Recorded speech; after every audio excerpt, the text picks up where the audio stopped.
अस्सलाम वालेकुम, सत श्री अकाल। मैं हरमीत सिंह और आप देख रहे हैं आपका अपना यूट्यूब चैनल। नाज़रीन, आज के व्लॉग में हम बात करेंगे कि अरब अमारात ईरान के सामने सरेंडर, भत्ता देने को भी तैयार है भाई साहब, उस पर भी बात करेंगे। साथ साथ बात करेंगे वॉशरूम मेरा मत इस्तेमाल करो, नौकरी चली गई, इस पर भी बात करना जरूरी है। साथ साथ महमूद खान चकजे के हवाले से और बजट के हवाले से कि गरीब को कैसे जो है वो जमीन से लगाया गया, उस पर भी बात करना जरूरी है। रॉयटर की एक खसूसी रिपोर्ट के मुताबिक मुत्तहिदा अरब अमारात ने ईरान के लिए अरबों डॉलर के फंड जारी करने पर इत्तेफाक किया है। रिपोर्ट में जराए का हवाला दिया गया है कि कम से कम 10 अरब डॉलर जारी किए जाएंगे, जबकि 3 अरब डॉलर से जायद की पहली किस्त पहले ही मुंतकिल की जा चुकी है। बाजी जराए के मुताबिक जो है मजमूई रकम 20 अरब डॉलर तक पहुंच सकती है। रिपोर्ट के मुताबिक इंतजाम ये जो मामला हुआ, इसके बदले ईरान की जानिब से अमारात पर मिसाइल और ड्रोन हमले रोकने और दोनों ममालिक के दरमियान इक्तिसादी व इंटेलिजेंस ताउन बहाल करने पर बात हुई है। एक अमाराती ओहदेदार ने राइटर को बताया कि अमारात की जो पॉलिसी है खित्ते में कशीदगी कम करने, अमन को फरोग देने और इस्तेहकाम पैदा करने पर मबनी है, और अब वो ऐसे इक़दामात की हिमायत करते हैं जो तनाज़ात के असरात को कम करें। अगर ये मुआहदा मुकम्मल तौर पर नाफिज होता है तो ये ईरान और खलीज ममालिक के ताल्लुकात में एक बेहतर मोड़ तो साबित होगा, ख़ास तौर पर ऐसे वक्त में जब ईरान और अमरीका के दरमियान जंग बंदी और वसी तर सियासी समझौते की कोशिश भी जारी है। अब मैं आपके सामने खुलासा रख लेता हूँ। खुलासा ये है दोस्तों कि ईरान जब अमरीका ने कहा कि हम यहाँ पर क्या करते हैं, सीज फायर करते हैं, तो अरब अमारात के साफी, अरब अमारात के सोशल इन्फ्लुएंसर और इसराइल दोनों के का गठजोड़ और दोनों के बयानात में कोई ऐसी चीज नहीं थी, यानी कोई फर्क नहीं था। मुमासलत ये थी कि इसराइल भी ईरानियों को दहशतगर्द कह रहा था और अरब अमारात भी दहशतगर्द कह रहा था। लेकिन जब अरब अमारात की ठुकाई हुई, बड़े मजे से हुई, बड़ी जबरदस्त तरीके से हुई, तो उसके बाद अरब अमारात को पता चल गया इतना सा तो अमारात है, इतना ज्यादा तो है नहीं। फिर ऐसे में ईरान के जो सैंक किए गए पैसे थे, ईरान ने कहा ठीक है भाई, आपकी तब तक ठुकाई होगी जब तक आप हमारे पैसे नहीं देते। अब ईरान, जाहिर बात है, अरब अमारात को पता चला कि हमने तो बड़ी चीखें मारी, इसराइल को भी फरियाद दी, अमेरिका को भी फरियाद दी, लेकिन वो अपनी मफादात में भाई नहीं आएंगे हमारे मफादात के लिए। अरब अमारात ये रियलाइज कर चुका है कि देखें ये फ्रंट मैन का जो के चक्कर में जो इसराइल का बना हुआ है, उसको पता है वो इस्तेमाल होगा और आने वाले दिनों में मजीद इस्तेमाल होगा, याद रखिएगा।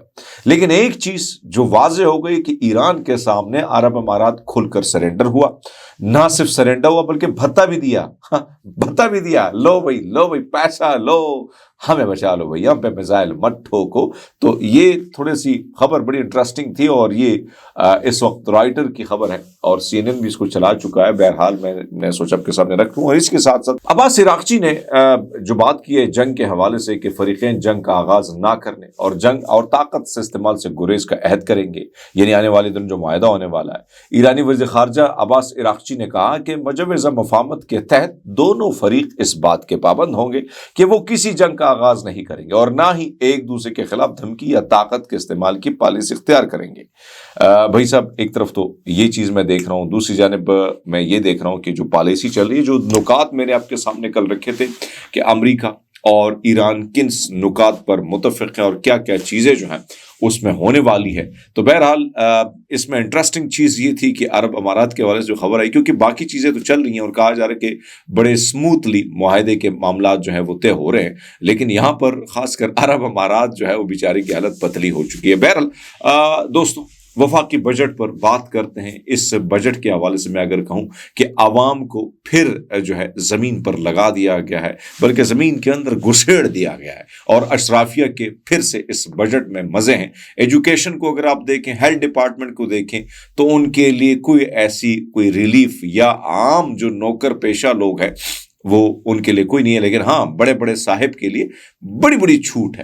अब मैं वफाकी बजट में जो बड़ी तनख्वाहों वाले हैं ना दोस्तों, उनको बड़ा रिलीफ दिया गया। अब आप देखें कि 1,83,333 रुपए से 2,66,666 रुपए जो लेता है, यानी महाना उसकी आमदनी, उस पर टैक्स 3% कम कर दिया गया है। यानी हर सालाना टैक्स 23 के बजाय अब 20% किया जाएगा। 3,41,666 रुपए माहाना आमदन टैक्स पर 5% कम कर दिया गया है, यानी सालाना शरह 30% से कम करके 25% कर दी गई है। 4,66,666 रुपए माहाना आमदन वालों की इनकम टैक्स जो है वो 6% उनको रिलीफ मिला है। सालाना इनकम टैक्स की मैं बात करूं तो 35 से कम होकर 29% पर आ गया। 5,83,333 रुपए माहाना कमाने वालों के इनकम टैक्स में 3% रिलीफ दिया गया है, यानी 35 के बजाय अब वो 32% जो है वो सालाना इनकम टैक्स उनको देना पड़ेगा। तनख्वाहदारों पर आयद 9% सरचार्ज मुकम्मल तौर पर खत्म कर दिया गया है। 15 करोड़ से 50 करोड़ रुपए सालाना आमदन पर 7.5% तक सुपर टैक्स अब नहीं होगा। 50 करोड़ रुपए से जायद आमदन पर सुपर टैक्स 10% से कम होकर 9% कर दिया गया, यानी बैंकों, तेल गैस की तलाश करने वाली कंपनियां, फर्टिलाइज कंपनियों पर भी सरचार्ज जो है वो बरकरार रहेगा। अंदाजा लगा ले। अब थोड़ा सा मिलिट्री और सिविलियन की पेंशन की बात करते हैं। मुल्क में मिलिट्री पेंशन का बजट जो है वो तकरीबन 822 अरब रुपए तक पहुंच चुका है, जबकि सिविलियन पेंशन का हजम 272 अरब रुपए के करीब बनता है। इस फर्क से अगर एक बार फिर माली तरजीहात पर सवालात भी खड़े हो रहे हैं। अगर हम देखें पेंशन का जो ये बोझ है, जो बढ़ता हुआ बोझ है, पाकिस्तान की मईशत को भी ये भी तबाही की दहाने पर लेके जा रहा है। अदालतें अखराजात और तनख्वाहों पर जो है वो थोड़ा सा बजट पे बात करते हैं कि सुप्रीम कोर्ट के जजेस की तादाद 18 है और उनके लिए 7.44 अरब रुपए। आईनी अदालत के जजेस की तादाद 7 है, 6 अरब रुपए उनके लिए। और सालाना मेरे ख्याल में अगर मुलाजमीन की 22 लाख रुपए उनकी तनख्वाह मिलती है, उनको रिलीफ वगैरह, और पेंशन और तनख्वाहों में भी इजाफा होगा। यानी आप अंदाजा लगा लें कि जितने बड़े बड़े तगड़े लोग, बड़ी बड़ी कुर्सियों पर बैठे लोग, उनके साथ क्या किया गया है। यानी इस मुल्क से आप अंदाजा लगा लें कि गरीब तबके के साथ किस किस्म की ज्यादती हो रही है। आईनी अदालतों की अभी इमारत भी नहीं है, लेकिन उनके लिए 1.24 अरब रुपए की मुरम्मत और देखभाल के लिए पैसे जारी किए गए। यानी दोस्तों, एक तरफ तो जो 7% यानी अगर तनख्वाहें जो लेते हैं, यानी बेचारे जो मैं कहूँगा ना कि जो आम यानी लोग हैं, यानी 17 स्केल तक, उनकी तनख्वाह में 7% इजाफा किया गया है। 7% कितना बनता है आपको पता है? 5,000 रुपया बनता है। 5,000 रुपये महंगाई को हिसाब के साथ अगर आप जोड़ दें तो आपको लग पता जाएगा कि बेचारा वो जो तनख्वाहदार तबका है वो रुलता जाएगा। बेचारों ने कल भी स्ट्राइक की, लेकिन उसके बावजूद जो है वो उनको कोई रिलीफ नहीं मिला है। दोस्तों, बहरहाल बजट हमेशा जब बनाया जाता है तो अपनों को बचाया जाता है और गरीबों पर इसका ज्यादा से ज्यादा बोझ डाला जाता है, और ये आने वाले दिनों में मजीद जो है आप सबको नचोड़ा जाएगा। चकवाल में एक अफसोसनाक वाकया हुआ है। सीसीडी की फायरिंग से 9 साला बच्ची जो है उसको कत्ल किया गया है, यानी उसको शहीद किया गया है। बुध की रात चकवाल शहर के इलाके में यानी मैं अगर कहूँ क्राइम कंट्रोल डिपार्टमेंट सीसीडी के एहलकारों की गाड़ी को डाकू समझकर उन्होंने क्या किया, उन्होंने गाड़ी को डाकू समझा और वहां पर उन्होंने फायरिंग खोल दी, जिसमें 9 साला बच्ची जो है वो जान भाग हुई, उसका बाप और भाई शदीद जख्मी हुए। अब पुलिस, जराए और खानदान के जो लोग हैं उन्होंने बताया कि 39 साला अदील अहमद, जो कि एक ऑस्ट्रेलियाई शहरी है और गांव डडियाल का रहने वाला है, हाल ही में अपनी अहलिया डॉक्टर सिद्रा खान, बेटे अफान अहमद और बेटी हानिया अहमद के साथ वो पाकिस्तान आए। पाकिस्तान पहुंचने के बाद ये जोड़ा हज पर गया और बुध की सुबह सवेरे अरब से वापस आया।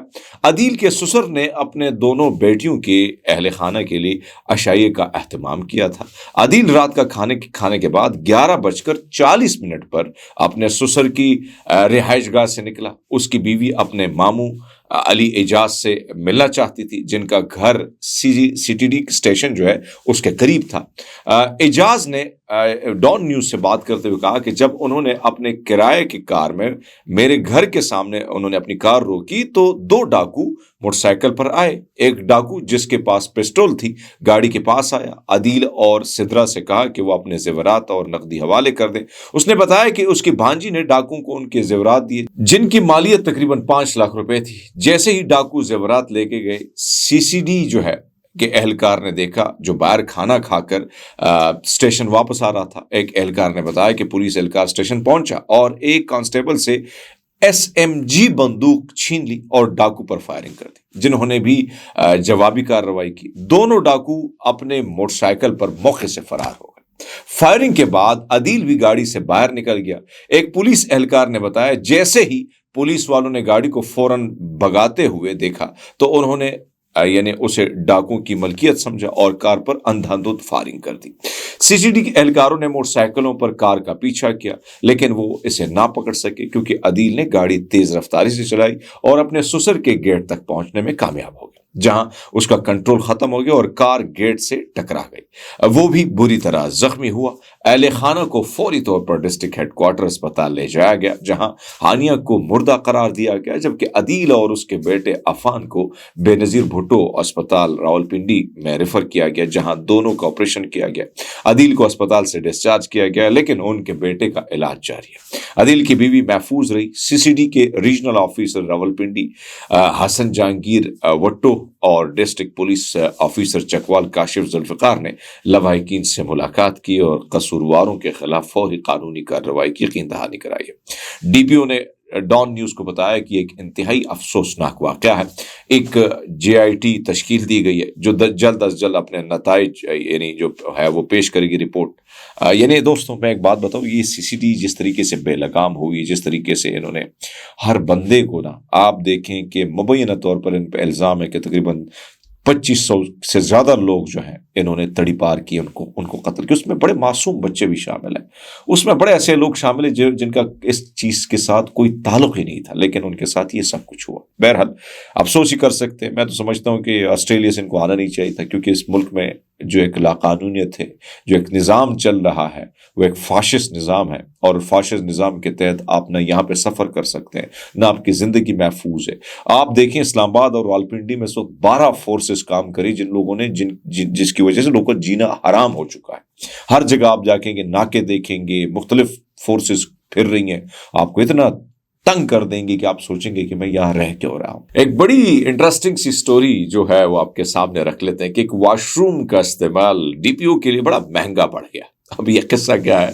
یہ کہانی سوشل میڈیا پہ تو آپ دیکھ رہے ہوں گے، بڑا یہ امپورٹنٹ ٹاپک ہے اور خاص کر مختلف پنجاب کے علاقوں میں اس پہ پہلے بھی بات ہوتی رہی لیکن قصہ جو ہے لوگ تھوڑے سے اس بارے میں بول نہیں رہے تھے۔ اب جو یہ خبر آئی ہے میں ذرا آپ کے سامنے رکھ لیتا ہوں کہ ڈی پی او کا ٹرانسفر کیوں ہوا، اس کی وجہ کیا ہوئی، کیا واش روم کا استعمال بڑا تنازع بنا۔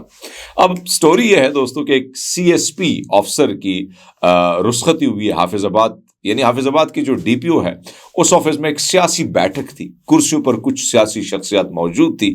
کسی کو خبر نہ تھی کہ واش روم کا ایک دروازہ ایک افسر کے کیریئر کا موڑ بن جائے گا۔ حافظ آباد میں پیش آنے والا انوکھا واقعہ یہ ہے کہ چند روز قبل لیگی رکن پنجاب اسمبلی شاہد حسین بھٹی اپنے بیٹے حیدر بھٹی اور دیگر لوگوں کے ہمراہ ڈی پی او آفس حافظ آباد میں موجود تھے۔ ڈی پی او جو ہے وہ کامران حمید اسی وقت اپنے آفس میں بیٹھے تھے اور اسی وقت یہی جو بھٹی صاحب ہیں یہ اپنے بیٹے کے ہمراہ اس کے دفتر میں بیٹھے تھے۔ اب باتیں چیزیں چل رہی ہیں، اس میں سے کیا ہوا کہ ایک مسئلہ یہ ہوا کہ ان میں سے ایک صاحب اٹھے اور یعنی ایم پی اے صاحب کا بیٹا جو ہے وہ اٹھے اور وہ کامران حمید کے واش روم کی طرف بڑھ گئے۔ ڈی پی او نے کہا کہاں جا رہے ہو، رکو، یہ میرا پرسنل واش روم ہے، کس کی اجازت سے آپ استعمال کرنے لگو۔ وہاں پر بیٹھے سیاستدان جو ہے وہ انہوں نے وضاحت دی جناب یہ میرا بیٹا ہے، ذرا لحاظ کیجئے گا، لیکن لحاظ نہ ہوا۔ بات بڑھتی ہوئی ڈی پی او کامران نے کہا گیٹ لاس۔ سیاسی شخصیات جو ہے وہاں سے چلے گئے، بھٹی صاحب اپنے بیٹے کے ہمراہ۔ چند لمحوں کے بعد سوشل میڈیا پر یہ خبر بڑی زیادہ پھیلی کہ ڈی پی او حافظ آباد کامران حمید جو ہے وہ تبدیل ہونے کی اس کی خبریں آئیں، لیکن کامران حمید ابھی بھی ڈی پی او آفس میں تھے۔ چند روز کی تگ و دو، چند فون کال اور کچھ بالائی سطح پر سرگرمیوں کے بعد وہ ہوا جو افواہ تھی اب وہ حقیقت بن چکی ہے۔ کامران حمید کا تبادلہ ہو گیا ہے، ان کی جگہ ایک نئے رینک ایس پی کو چار دیا گیا ہے۔ لوگ ابھی تک یہ طے کر رہے تھے کہ یہ واقعہ سچ ہے یا جھوٹ پر مبنی ایک سوشل میڈیا پر کسی نے پروپیگنڈا کیا گیا، لیکن اس کے بعد پھر یہ پوسٹ ذرا دیکھ لیجئے گا کہ اسی صاحبزادے نے ایم پی اے کے لکھا ہے کہ ناؤ یو گیٹ لاس۔ یعنی اندازہ لگا لیں بھائی صاحب، ہم اتنے فرعون بن چکے ہیں کہ اگر کوئی واش روم یوز کرتا ہے آپ اجازت لے لیں، ٹھیک ہے، اس کو کہیں کہ سر آپ معذرت کے ساتھ اس میں کوئی پرسنل چیزیں پڑھی، آپ نہیں جا سکتے ہیں، لیکن آپ اس کی بےزتی کرو. آپ کو پتا ہے کہ ظاہری بات ان کی حکومت ہے، آپ کی جو عہدے ہوتے ہیں وہ سارے سیاسی اثر رسوخ کے تحت ہی سب کو عہدے ملتے ہیں، ایسے تو نہیں ملتے ہیں. اب میں حافظ آباد کے حوالے سے بات کروں، یہ وہ آفس ہے جو سب سے زیادہ وائرل ہے. اس میں یہ ایک لگژریس قسم کا جو ہے وہ دفتر بنا ہوا ہے، لیکن ڈی پی او صاحب اگر وہ واش روم یوز کرتے تو کم سے کم آپ کی جاب جو ہے وہ بچ جاتی. لیکن اس میں پھر کیا ہوا ہے، اسی ایم پی اے کے ماموزاد بھائی ہیں، انہوں نے ایک آڈیو بھی ان کی لیک ہوئی ہے، ذرا وہ سن لیجئے گا. جی السلام علیکم سارے دوستان کی حال ہے. اچھا بھئی آج دے مطلب خاص موقع تے میرا بیان تے بڑھتا سی، پہلے میں بڑا سوچیا لیکن میرے خیال ہے آج دے پرمسرت دن تے میرے لو پوری نون لیگ نو بڑی مبارکباد. اللہ تعالیٰ انہاں واسطے یوم نجات آج ہی بنایا ہے. بس اگوں واسطے میرا مشورہ ہے کہ وہ بھی ظاہری گل لگتے ہیں نون لیگ والے سارے کہ ایک تو واش روم یوز نہیں کرنا، تے جے یوز کرنا ہے تے پھر مطلب نا اندر ایڈا تڑ ہوئے کہ بندہ سام لوے. یہ ذرا چیک کر لینا ہے، اگوں تم تے لوز بال نہیں کھیلنی. جی ساتھ ٹکر ساتھ دینا ہوئے تو واش روم جانا ہے، نہیں تو چپ کر کے باہر بھی کدی سچے کھپے نکل کر لینا. تو بہرحال اگین بڑی مبارکباد ہے، اللہ خوش رکھے. آڈیو آپ نے ملاحظہ فرمائی جس میں وہ یہی بات کر رہے ہیں کہ بھائی صاحب جب آپ کسی کو گیٹ لاس کہتے ہیں تب آپ کو تگڑا ہونا چاہیے، تب آپ کو اتنا مضبوط ہونا چاہیے. لیکن بہرحال وہ پھر سب نون لیگیوں کو مبارکباد دیتے ہیں، کہتے ہیں جس نے گیٹ لاس کہا تھا اس کو اپنے انجام تک ہم نے پہنچا دیا.